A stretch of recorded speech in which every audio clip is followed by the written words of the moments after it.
batid naman din po natin na ang nag-execute sa Tsar kay Nikolai at sa kanyang mga anak, sa kanyang pamilya, ay ang komunista. Alam mo po ba niyo? Yes, sir. Opo.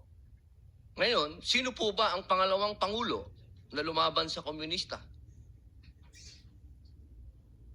Sino po, sir? Ay di si Pangulong Rodrigo Roa Duterte. Hindi ba po dapat isipin natin yung Romanov ay tungkol sa threat na pumapasok sa mga pamilya na mga namumuno dito sa ating bayan na lumalaban sa komunista. Komunista po ako Gusto ko lamang pong alamin ninyo. Yes, sir. But well, insofar as the investigation on the issue of whether or not may Romanov or operation of Romanov, sabi ko po kanina, nasa intelligence service po namin yan. At I think ang makakasagot po niyan, Your Honor, yung director po namin. Opo, kasi nabanggit nyo kanina sa usapan po ninyo, si Baste. Yun Na po yung... sinasabi nyo po kasi kanina, sa usapan po ninyo, sa napakagandang usapan, na yung Romanov, hindi na ipapaliwanag kasi kung ano ba yung ugat nun. Napakahalaga po na alam natin yung ugat.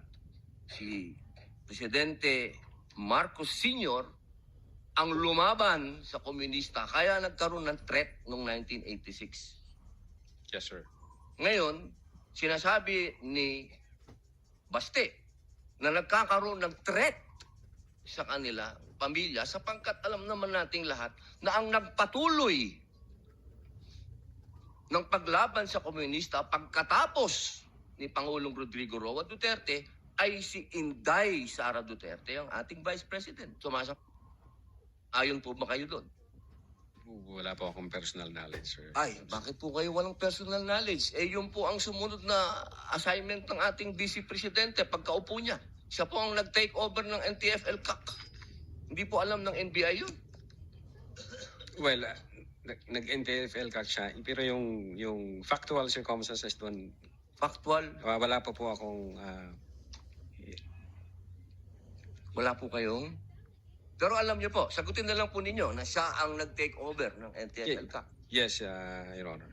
Opo. Isa na lang po, ginoong tagapamahalang hukom. Sabi niyo po kanina, ulitin ko lang po, gusto ko lang pong malaman ulit.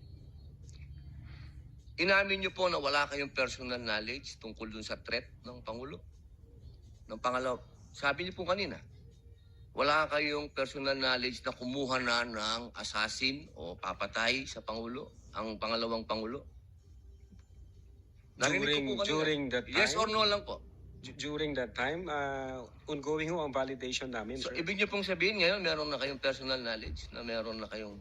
Hindi po, ongoing po ang validation. At sabi ko nga po, ang makakasagot po niyan, yung intelligence service namin at ang director po namin, sir. So hanggang ngayon po, wala pa kayong personal knowledge? In so far as the Cybercrime Division is concerned back then, Hindi po, ngayon po. Yes or no po? Ngayon po, sir. Mahal naming saksi. Ngayon po. Kung ako tatanungin, wala pa po akong idea, pero baka meron ang intelligence service o ang director po namin. Attorney Lato, kindly answer the question directly. It's answerable by yes or no. And I think Yes, sir. you know the answer.